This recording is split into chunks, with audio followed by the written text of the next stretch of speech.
Hello friends, welcome to Mahindras state speed test 27 में आज आपका स्वागत है। आज आपके सामने मैं बहुत ही रोचक क्वेश्चन लेकर आया हूं, जिसमें स्पीड टेस्ट के लिए बहुत अच्छा क्वेश्चन देखेंगे। आपके सामने इमेज में पहला क्वेश्चन दिख रहा है कि India is a republic because Bharat एक गणतंत्र है क्योंकि it is a democratic country, it is a parliament democracy, the head of a state is elected by the people of a definite period, all of this which is a correct answer. आपके सामने जल्दी से मैं timer play कर दे रहा हूं, आप सभी जो है इसका आंसर बताइए। टाइमर चलना स्टार्ट हो चुका है। 25 सेकेंड, 24, 23, 22, 20, 18।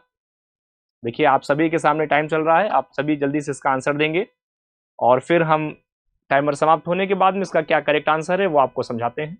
ठीक है, तो भारत एक गणतंत्र है क्योंकि यह एक लोकतांत्रिक देश है, यह एक संसदीय लोकतंत्र है। किसी भी राज्य का मुखिया निश्चित काल के लिए चुना जाता है, या ये सभी। तो हमारे प्यारे बच्चे ध्यान दें, इसका जो आंसर है, इसका आंसर है ये सभी। तो जो भी बच्चे इसके साथ में है ये सभी, वो बिल्कुल सही है। अब एक बार हम समझते हैं गणतंत्र क्या होता है। ध्यान दीजिए, गणतंत्र का मतलब होता है लोगों के द्वारा बनाया गया एक तंत्र। लोगों के द्वारा बनाया गया एक तंत्र। और जो तंत्र है वही तंत्र हमारा क्या है? वही तंत्र है हमारा संविधान। वही क्या है? संविधान। मतलब विधान सहित, मतलब नियमावली सहित। ये बात समझ लें, यदि अगर किसी भी देश में संविधान है, अर्थात वह देश कैसा है? वह एक लोकतांत्रिक देश है। उस देश में लोगों की गणना की जाती है, उस देश में लोगों को संप्रभुता दी जाती है, मान्य सॉवरेंटी दी जाती है। लोकतंत्र का मतलब ही होता है डेमोक्रेसी से। लोकतंत्र का मतलब क्या होता है? डेमोक्रेसी से। दूसरा क्या है? यह एक संसदीय लोकतंत्र है। संसदीय लोकतंत्र का मतलब हम क्या समझते हैं? संसदीय लोकतंत्र का मतलब हम समझते हैं जिस देश में संसद विद्यमान है। अब आप जानते हैं संसद की अगर हम बात करते हैं तो संसद में एमपीज होते हैं।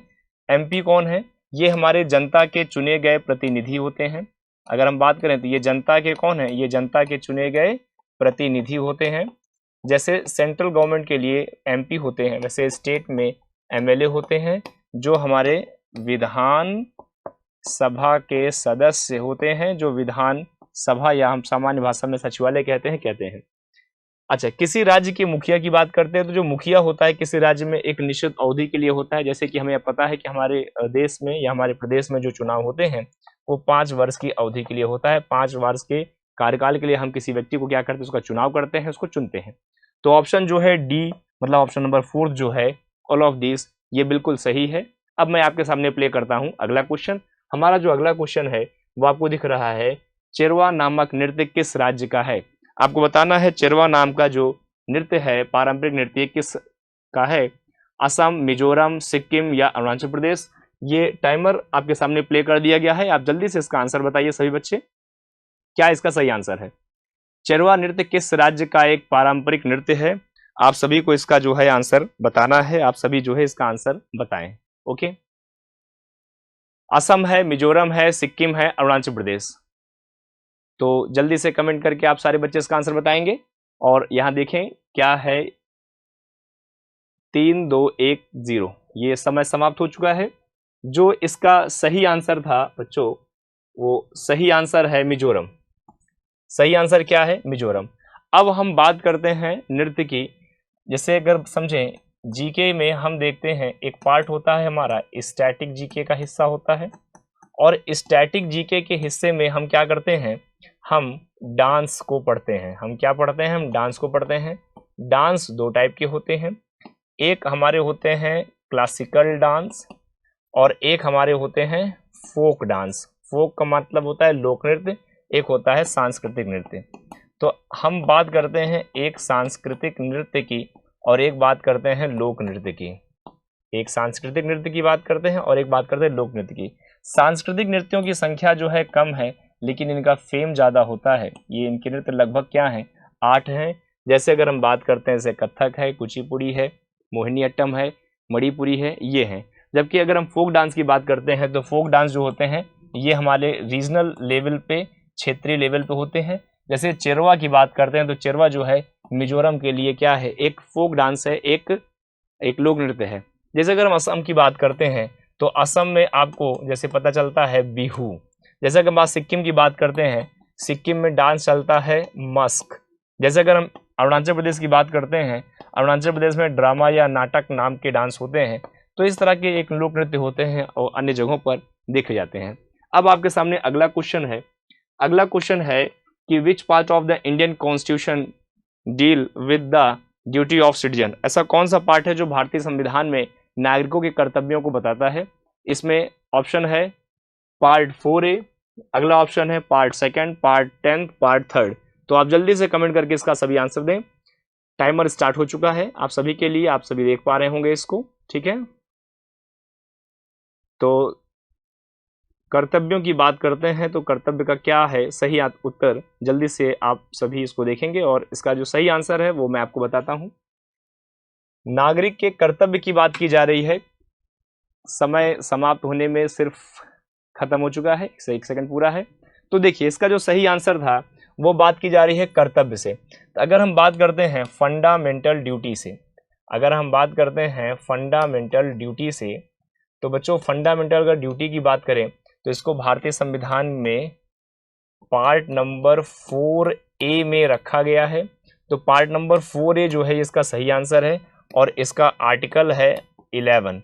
इसमें टोटल जो है 11 ड्यूटी को बताया गया है, 11 ड्यूटीज को समझाया गया है। और ये किसके लिए है, ये ड्यूटी हमारे सिटीजन के लिए है। हाँ, इसमें एक इम्पॉर्टेंट पॉइंट ये है कि अभी जो 11वीं ड्यूटी जोड़ी गई है वो राइट टू एजुकेशन वाला पार्ट है, शिक्षा के लिए, कि 6 से 14 वर्ष तक के जो बच्चे हैं उनको हम शिक्षा का अधिकार दिला सकें। शिक्षा का जो अधिकार है वो उनके लिए अति महत्वपूर्ण है। तो ये उसी के लिए, शिक्षा के अधिकार के लिए। तो देख लीजिए जो इसका आंसर था वो यही था, आप लोगों ने आंसर दिए। अब आपके सामने एक और क्वेश्चन है जिसका टाइमर स्टार्ट हो चुका है कि who emerge the victorious of the siege of Arcot. 1751 में ऑर्कुट की घेराबंदी में कौन विजयी हुआ, फ्रेंच, डच, पुर्तगीज या ब्रिटेन। टाइमर चल रहा है आपके सामने, 12-11 सेकेंड जो है बचे हुए हैं। ऑर्कुट की घेराबंदी में कौन विजयी रहा है, इसका आंसर है, ऑप्शन है आपके सामने 4 ऑप्शन है, फ्रेंच है, डच है, पुर्तगीज है, ब्रिटिश है। तो ध्यान दे बच्चे, इसका जो सही आंसर है वो है ब्रिटिश। ब्रिटिश की बात करते हैं तो ब्रिटिश सही है।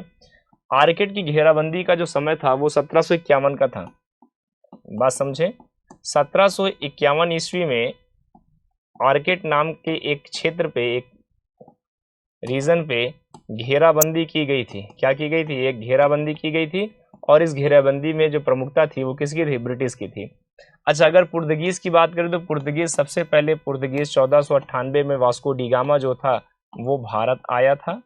ओके, अगर फ्रेंच की बात करें तो फ्रेंच जो कंपनी जो है 1664 में आई थी, सॉरी फ्रेंच कंपनी 1664 में आई थी। अगर डच की बात करते हैं तो डच की कंपनी 1602 के समय में आई थी। ओके, अब आपके सामने अगला क्वेश्चन है। अगला क्वेश्चन आप सबको इमेज पे दिख रहा होगा कि which of the following is the closest layer of the earth surface in which of the all of the weather occur. निम्नलिखित में से कौन सी परत पृथ्वी के सतह में सबसे निकटतम है जिसमें मौसम, सभी मौसम होते हैं। मतलब यहाँ पे बात की जा रही है वेदर की, तो मौसम संबंधी घटनाओं का जो अध्ययन करते हैं हम पृथ्वी के किस परत में करते हैं। ये आपके लिए टाइमर हमने प्ले कर दिया है, आप सभी जल्दी से आंसर बताएंगे। आंसर है, क्वेश्चन है, ऑप्शन है इसके मेसोस्फीयर, ट्रोपोस्फीयर, आयनोस्फीयर, स्ट्रेटोस्फीयर। ध्यान दीजिएगा, मौसम की बात की गई है, मौसम संबंधी घटनाओं की बात। तो मौसम संबंधी घटनाएं जो हैं इन चारों में से किस ऑप्शन में है, आप बिल्कुल प्रयास करें कि बिल्कुल आप सही आंसर दें। टाइमर आपके सामने आपको दिख रहा है, आप सभी जो है टाइमर के पहले इसका आंसर देने का प्रयास करें। ओके, तो क्लियर है। ध्यान दीजिए क्या है इसका सही आंसर। इसका जो आंसर है वो स्ट्रेटोस्फीयर है। एक बार हम इसको अच्छे से समझ लेते हैं, मैं इस बार पहले भी आपको बता चुका हूं बच्चों, एक बार ध्यान दें। जैसे अगर हम बात करते हैं ये हमारी अर्थ है, अगर हम बात करें ये हमारी अर्थ है और इस तरह की जो लेयर है ऐसे 1 2 3 4 और ये 5, सबसे नीचे जो लेयर है उसे हम कहते हैं ट्रोपोस्फेयर।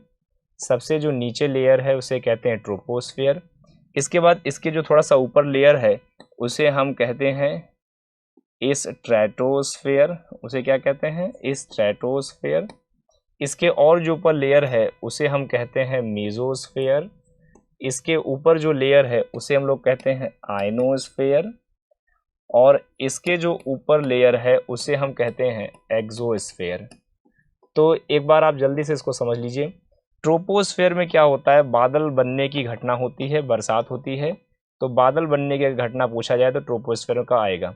लेकिन अगर कभी मौसम संबंधी IMD डिपार्टमेंट का के टावर हो या रडार्स उनके लगे होते हैं जहां से इनकी घटना का अध्ययन करते हैं, तो इसका आंसर हो जाता है ये। तो इसलिए जो आपका आंसर है समताप मंडल, समताप मंडल में मौसम संबंधी घटनाओं का हम लोग अध्ययन करते हैं। मौसम संबंधी घटनाओं के अध्ययन के लिए एक दिवस मनाया जाता है जो हर वर्ष 23 मार्च को होता है। इसे हम शॉर्ट में IMD कहते हैं, ठीक है, इंटरनेशनल मेट्रोलॉजिकल डिपार्टमेंट, ठीक है। इस आधार पे हम इसका जो है आंसर देंगे।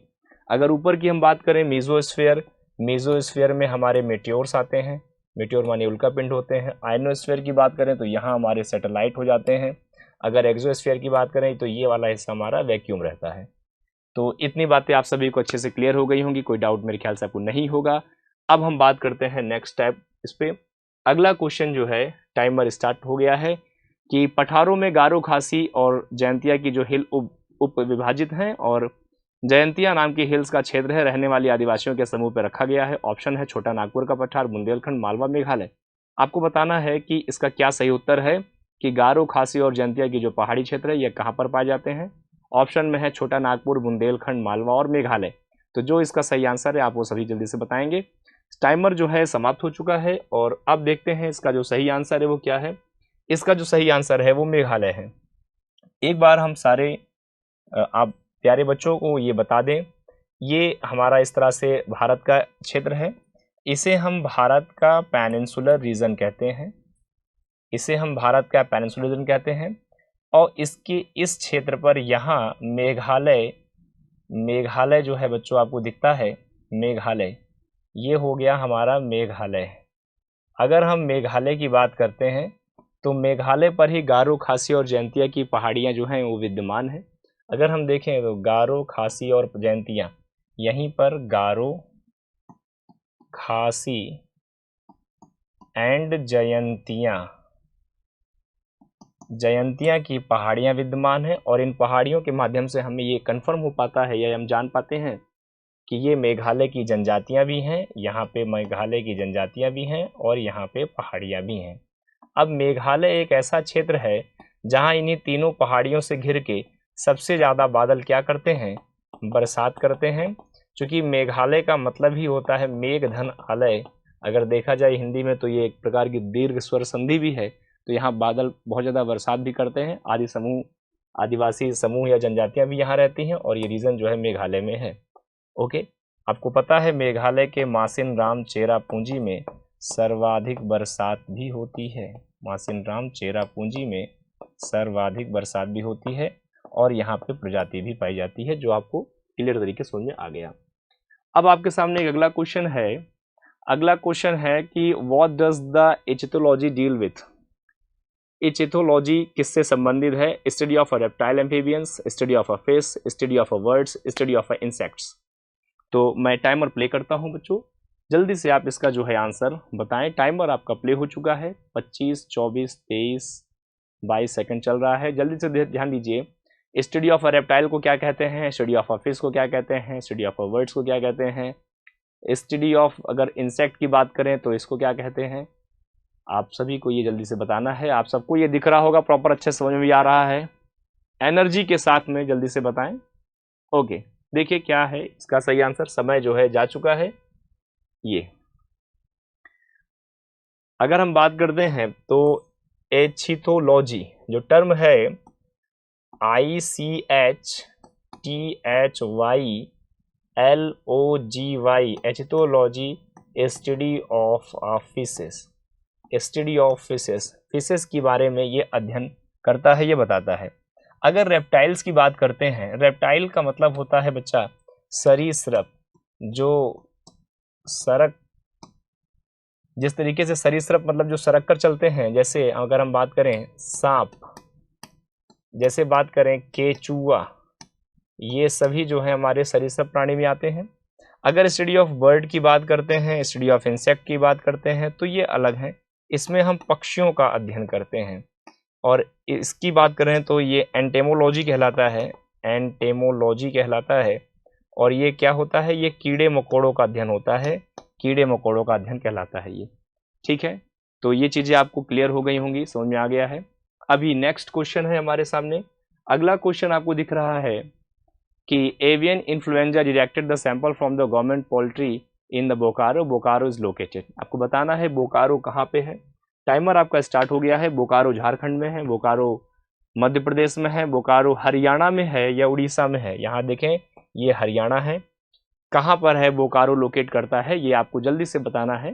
ठीक है, avian influenza detected in the sample from the government poultry farm Bokaro and Bokaro is located. Given the correct answer कि where is the Bokaro located. आपको बताना है कि बोकारो जो है कहाँ लोकेट करता है, बोकारो कहाँ पर है।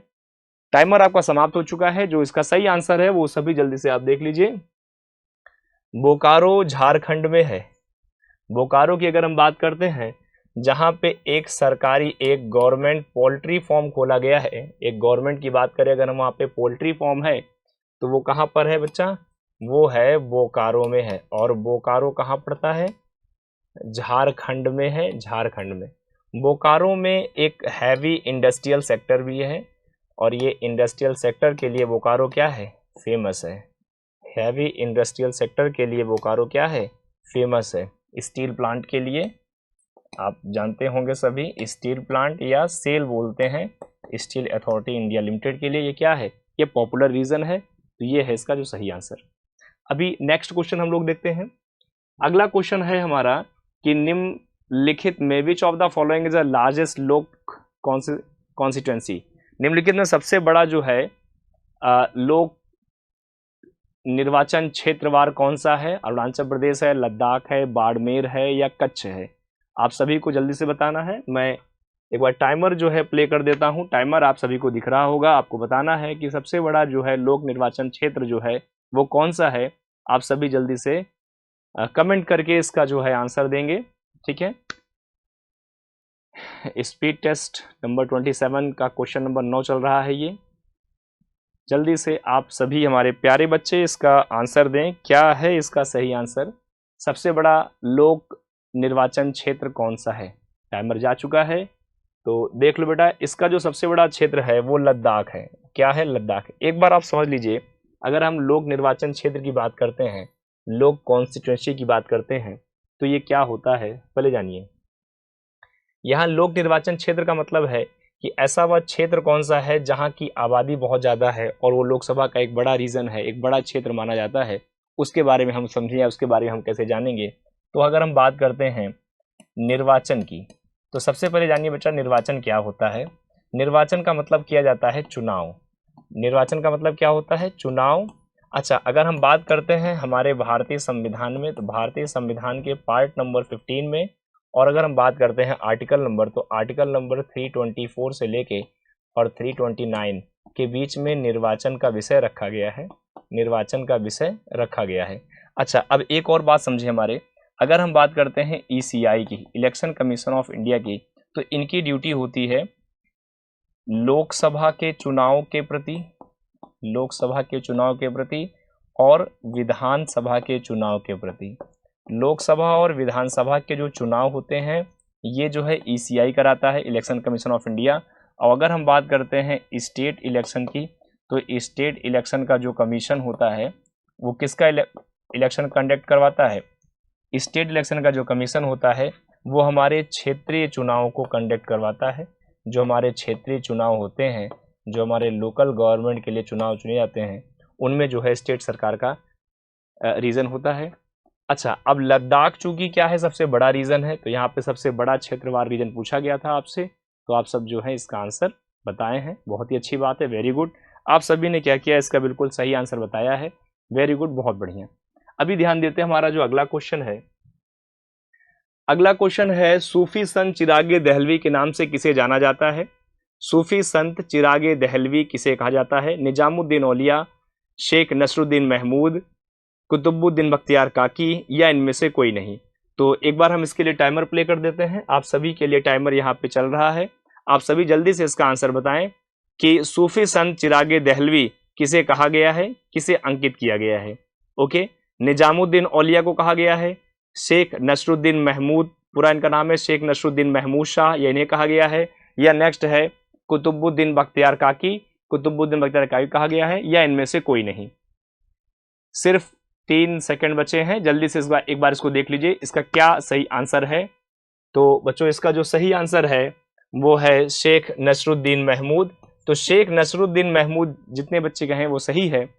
एक बार देखें, सूफी संत चिरागे दहलवी जो इसका नाम है वो शेख नसरुद्दीन महमूद है। अगर हम निजामुद्दीन औलिया की बात करते हैं, सबसे पहले हम एक ढांचा देख लेते हैं ध्यान से। अगर बच्चों हम बात करते हैं दिल्ली सल्तनत की, अगर हम बात करते हैं दिल्ली सल्तनत की, तो दिल्ली सल्तनत में हमें क्या क्या चीज़ें देखनी है। दिल्ली सल्तनत का जो समय काल है वो 1206 से लेके और 1290 तक का ये समय है। एक पॉइंट ये आपको क्लियर होना चाहिए। दिल्ली सल्तनत में टोटल जो है हमारे 5 वंश हैं। टोटल कितने हैं? ये 5 वंश हैं। सबसे पहला जो समय है वो है गुलाम का। नंबर 2 समय जो वंश जो है वो है खिलजी का। नंबर 3 जो है वो है तुगलक का। नंबर 4 जो है वो है सैयद का। नंबर 5 जो है वो है लोधी का। तो इस तरह से ये 5 वंश हैं। इन सब का टाइम भी 1206 से लेके 1290 का है। इनका अगर समय देखें तो इनका समय 1290 से लेके 1320 का समय है। इनका समय देखें 1320 से लेके 1414 तक का समय है। इनका समय देखें अगर 1414 से लेके 1451 तक का समय है। इनका समय 1451 से लेके 1526 का समय है। तो ये इनका क्रम है। अब अगर हम बात करते हैं निजामुद्दीन औलिया, तो औलिया जो है मोहम्मद बिन तुगलक के दरबार के थे।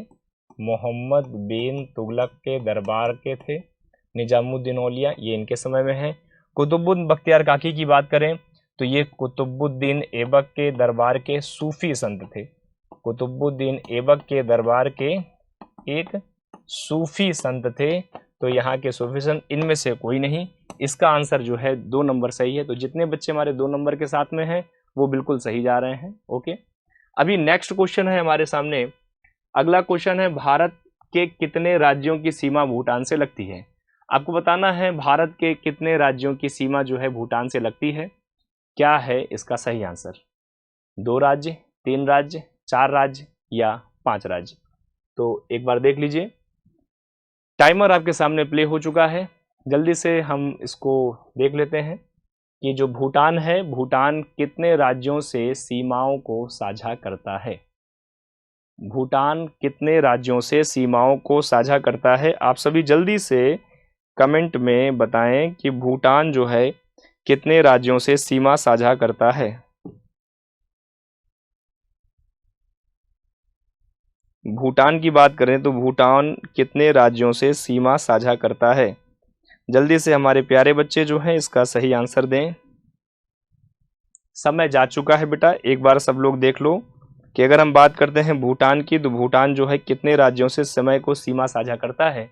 तो इसका जो सही आंसर है वो सही आंसर है 4 राज्यों की बात करते हैं। तो 4 राज्यों से क्या होता है, भूटान की सीमाएं साझा होती हैं। एक बार आप इसको ध्यान से समझ भी लें। जैसे ये अगर हमारा भारत देश का मैप आपको दिख रहा है इस तरह से, ऐसे ये इस तरह से इंडिया का मैप आपको दिखता है, और ये इस तरह से ये नेपाल की सीमा है। यहाँ आते हैं तो ये भूटान की सीमा हो जाती है इस तरह से ऐसे, और ये ऐसे। तो अगर हम बात करें ये भूटान का जो रीजन है वो कहाँ कहाँ से हमारी जो सीमाएं साझा करता है, तो अगर हम इसको देखेंगे तो 4 स्टेट हमारे यहाँ टच करते हैं। 4 स्टेट में हमारा असम है, अरुणाचल प्रदेश है, पश्चिम बंगाल है, ठीक है, और मेघालय है। तो ये जो सीमाएं हैं वो टच करती हैं यहाँ पे। अगर यहाँ पे हम देखें तो यहाँ पे जो रीजन है वो है भूटान का। एक साइड में अगर हम देखें तो असम का रीजन है, एक साइड में देखें तो पश्चिम बंगाल का है, एक साइड में अरुणाचल प्रदेश का सीमा है, और एक साइड में अगर हम टच कर लेते हैं तो ये जो है हमारा इधर का रीजन हो जाता है। तो ये इतने जो है टोटल 4 स्टेट्स हैं जो आपको दिख रहे होंगे ये। ओके, तो इतना क्लियर है आप सभी को। अब अगला क्वेश्चन हमारे सामने है, which among the following is known as a coffee port, coffee का बंदरगाह कहा जाता है। टाइमर जल्दी से प्ले कर देते हैं आपके लिए, टाइमर प्ले हो चुका है। तो हमारे प्यारे बच्चे जल्दी से इसका आंसर बताएं, क्या है इसका सही आंसर।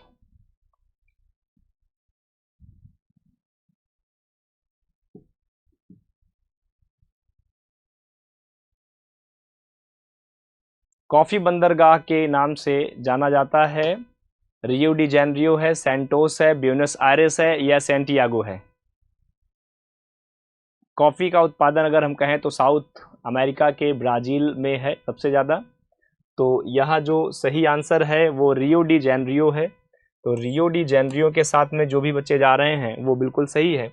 अगर हम कॉफ़ी बंदरगाह की बात करते हैं तो आप समझ लीजिए, अगर कॉफ़ी की बात करते हैं तो कॉफ़ी में पूरे दुनिया में सर्वाधिक उत्पादन करने वाला जो राज्य देश है तो वो हम कहेंगे ब्राज़ील।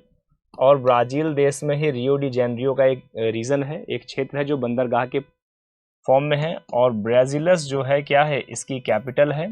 ठीक है, ब्राज़िलस क्या है, इसकी कैपिटल है। और अगर हम और बात करें, अगर अपने इंडिया के हिसाब से बात करें भारत देश के लिए, तो भारत देश में हम ये जानते हैं कि कॉफ़ी के उत्पादन में जो सर्वाधिक उत्पादन रीजन है तो वो क्या है, कर्नाटका है। कर्नाटका में सबसे ज़्यादा कॉफ़ी का उत्पादन होता है। अगर आप कहें तो इसको कहवा प्रदेश भी कहा जा सकता है।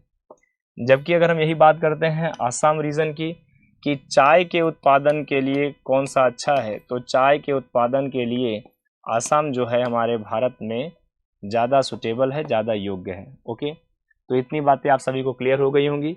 अब एक क्वेश्चन है आपके सामने, देश हैं और उनकी राजधानियां हैं, आपको बताना है कौन सा सही सुमेलित नहीं है।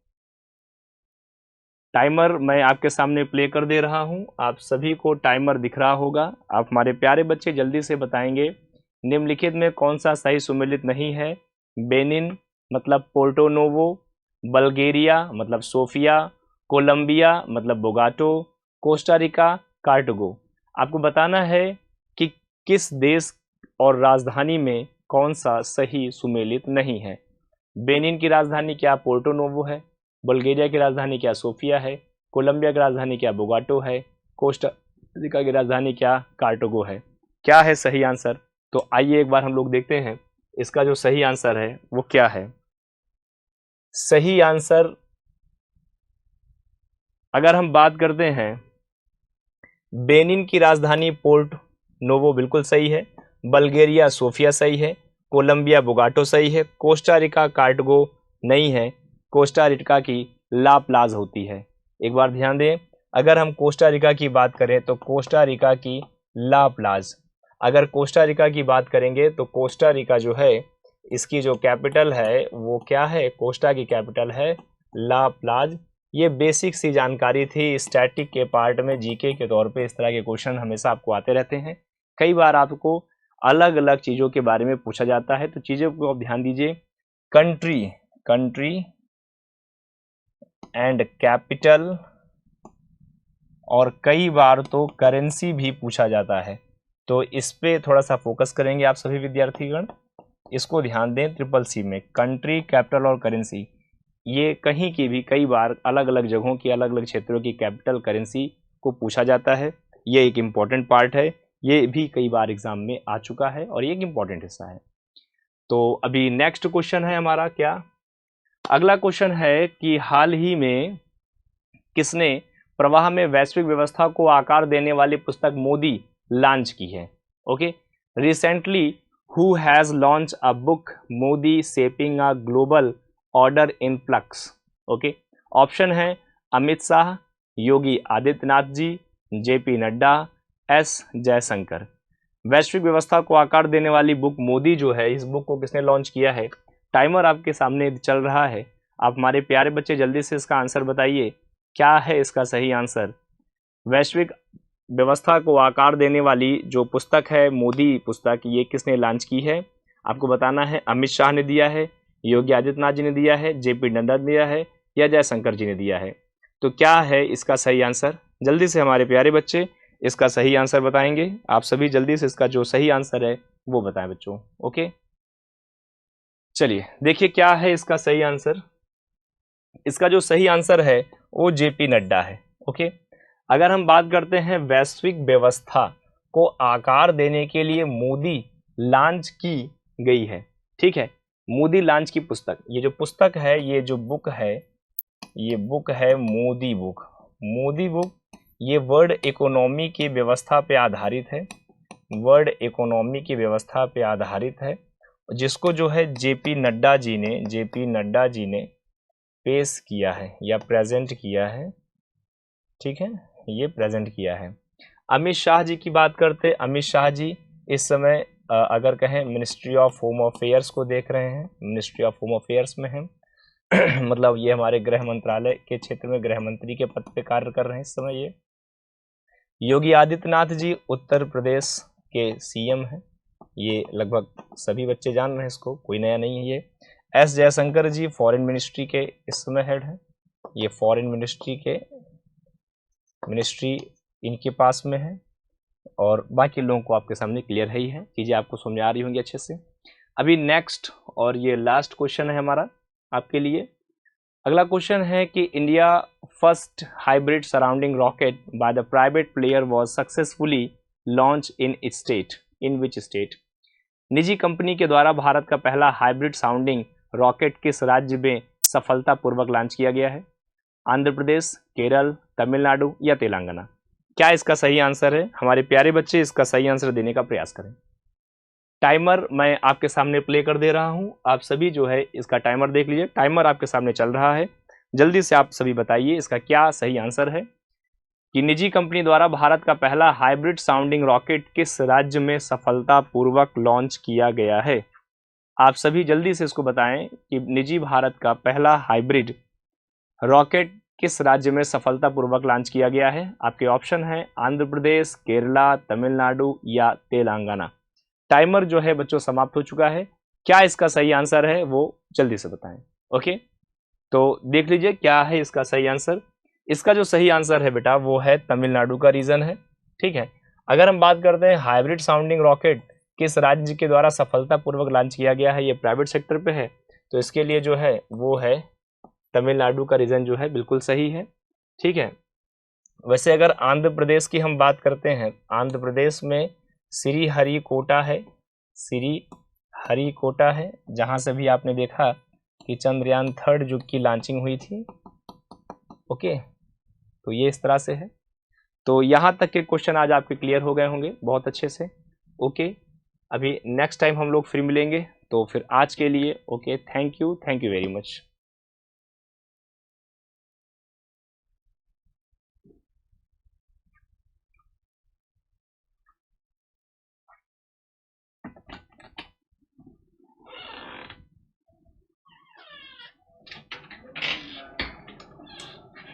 अरे अर्पित सर, भैया हो गया, लगाई